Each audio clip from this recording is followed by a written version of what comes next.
What's going on, guys? I'm MrGoldenGamer, and I make gaming videos that nobody watches. Yesterday, Call of Duty dropped the Warzone roadmap for Season 3, and yes, that's right, there's enough Warzone content this time around that Warzone gets its own roadmap. Now, Call of Duty is going to be putting out the Black Ops 6 roadmap with the multiplayer and zombies content sometime today, so be sure to subscribe to the channel if you haven't already, because I will be doing separate videos on all of the multiplayer and zombies content, and you won't want to miss that.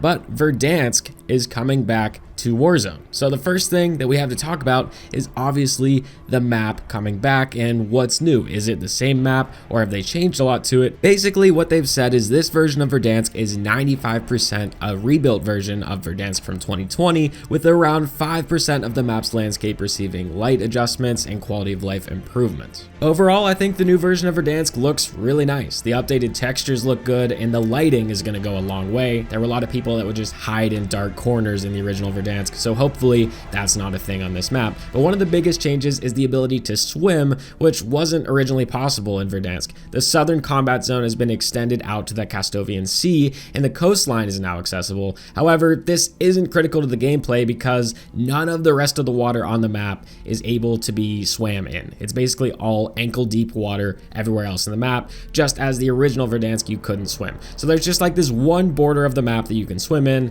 so it shouldn't affect much. But yeah, new Verdansk is looking pretty good. Aside from Verdansk coming back, they are also making a whole bunch of gameplay changes, and the first are some Omni movement adjustments. So Season 3 is basically going to fine-tune the player movement by slightly scaling back some of the speed increases that we've seen over the past several months.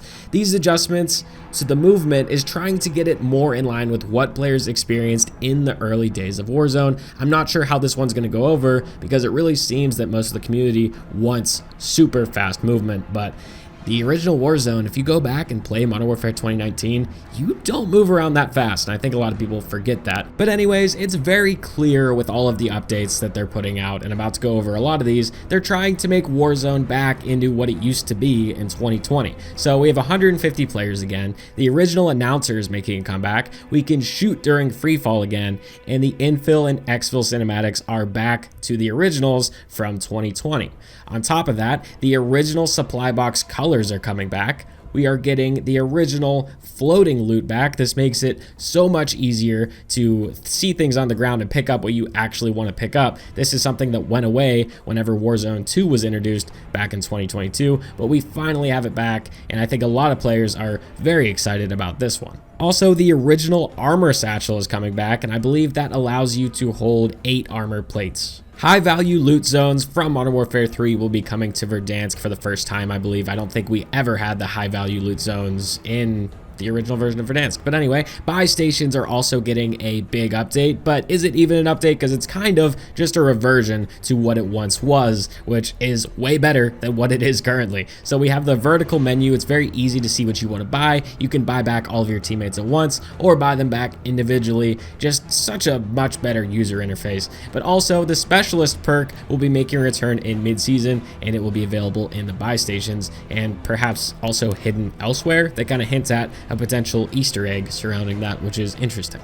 Munitions and equipment available as floating loot take the appearance of items you remember originally. The pool of lethal and tactical equipment in Verdansk has been adjusted to be closer to what was originally available. So field upgrades, we have munitions box, heartbeat sensor, deployable cover, decontamination station, trophy system, loadout drop marker, armor box, and the recon drone. For Killstreaks, we have UAV, advanced UAV, precision airstrike, cluster strike, and bunker buster. And for equipment, we have flashbang, smoke grenade, concussion grenade, decoy grenade, snapshot grenade, stim, frag grenade, semtex grenade, C4, spring mine, molotov, throwing knife. God, that was a mouthful. I probably shouldn't have listed all those out, but there you have it. As far as contracts go, we'll be getting 3 of the ones that are currently available to stick around, such as Bounty, Most Wanted, and Scavenger, but we'll also be getting returning contracts from the original Verdansk, such as Recon, Supply Run, and Multipliers, and in mid-season, the Train is coming back, and we'll get the Big Game Bounty Recon contract. In-game public events are making a return. These are things that happen throughout the match at random.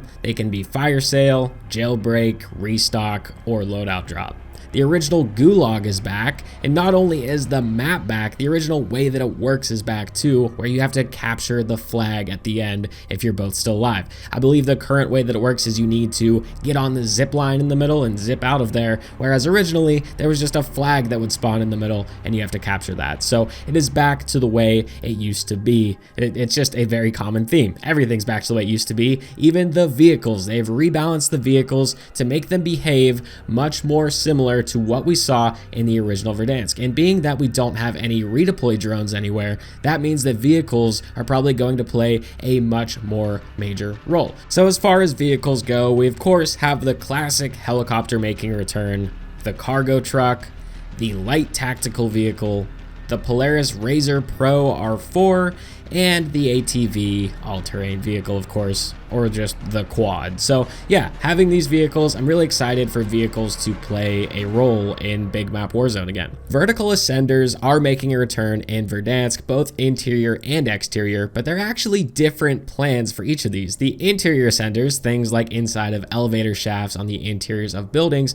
will be accessible at launch in all modes, but the exterior ascenders are a little bit different. To maintain the classic feel of Verdansk, don't expect any exterior ascenders to be available at launch in Battle Royale, except for a very few, very particular areas where a rival team could exploit the verticality of the building to reach a power position that is almost impossible to overrun. So things like the stadium will be having a vertical ascender at launch, but almost everywhere else, gameplay will be focused on other means of traversal, like using the stairs, like we did back when Verdansk launched 5 years ago. Then, as Season 3 progresses, exterior ascenders will be added to many buildings across Verdansk. Think back in Season 5 of Modern Warfare 2019 when they originally added the ascenders. Think that. We're going to add them in all of the places that it makes sense to. Sometime mid-season, we'll be getting access to the interior of the train station, and the moving train will be making a return. There's also interior access to this thing that they kind of redacted in the blog post. It might be the subways, it might be bunkers, I'm not quite sure, but there's something else that is coming mid-season that they don't quite want to tell us yet.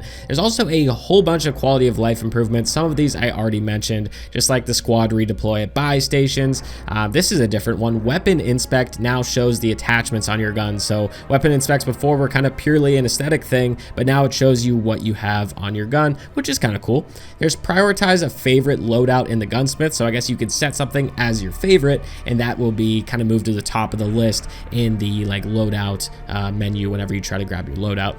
Tac map zoom and centering settings, so now you can do map assist settings, which allows you to do things like auto zoom, center, auto center, zoom and center once and off. So there's a bunch of different options and how your map behaves for better navigation during a map. There's now a detailed death recap widget that shows up on your screen. This will show you things like, were you affected by live ping? Were you affected by a UAV? Were you affected by an unsuppressed weapon? So basically, you're like, how did they know I was there? Are they cheating? Well, maybe not. Maybe they just showed up on the minimap or showed up on a UAV, something like that. There's also an updated squad widget. So this is basically while you're playing duos, trios, or quads, you want to know what your teammates are carrying. You can just ask them over comms, but you can now just look in the menu and it will show you what the members of your team have. How many armor plates, do they have a gas mask, what their kill streak is.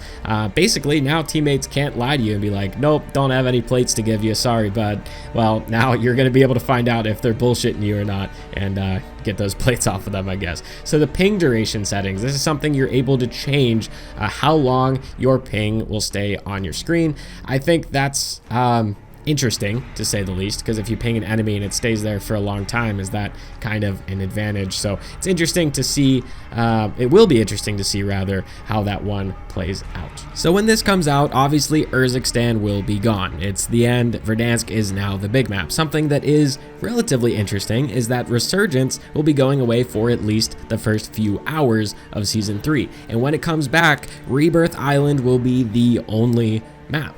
Area 99 is going away. Now they note that it is going away for some period of time. They said not forever though. So Area 99 will be back. It's just really surprising to me because this was the map that they released with Black Ops 6. It's only been a few months and it's already going away. So not a good sign for Area 99. Personally for me, I would like to play more maps or there be a rotation of all of the Resurgence maps, but I don't know if we'll ever see that in Warzone.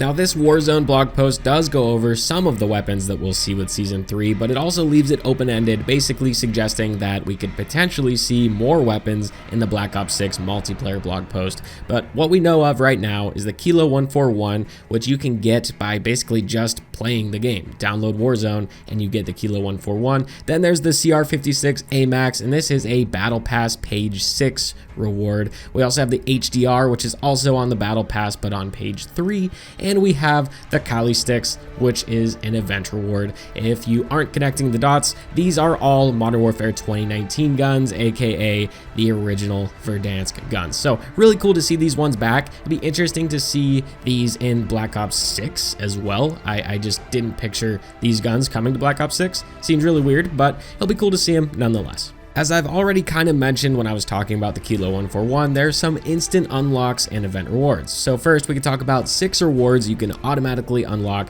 by just opening Call of Duty Warzone. You get the Kilo 141, you get the Domino operator, and you get the Milsim USEF operator as well. You also get a couple more instant unlocks if you are a Warzone veteran. So you get a Contrail Blue Legacy, a parachute called Coming Home, and a gun screen like We Never Left. There will also be an event called Return of Verdansk, and you can get 12 rewards here, and the mastery reward is the Killstreaks and this operator skin. So yeah, there is a lot of content coming to Warzone for Season 3, and it's really nice to see, especially since Season 2 didn't really bring anything other than a couple of perks to Warzone. So really happy for all the Warzone fans out there to finally get this, and hopefully Warzone can get back on track, because as we know, if this Return of Verdansk thing doesn't work out, Warzone 3 might get cut, which is crazy to think about because of how big Warzone has been to Call of Duty these past couple years. So how this is going to work is on April 2nd, Warzone will go offline.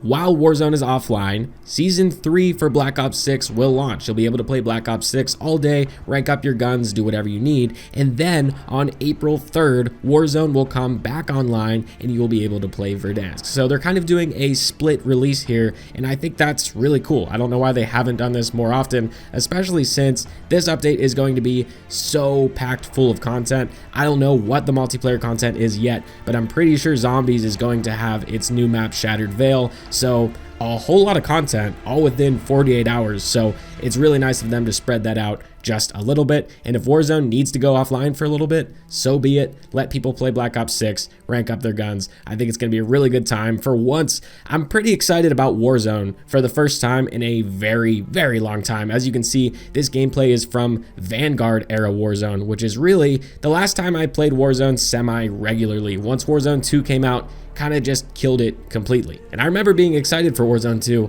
and it just wasn't it. So hopefully this really brings Warzone back to what it once was, and I'm hoping that I enjoy it. I'm hoping my friends enjoy it. I really want to relive those good old days again and play on Verdansk, and hopefully the gameplay's good. So we'll just have to wait and see.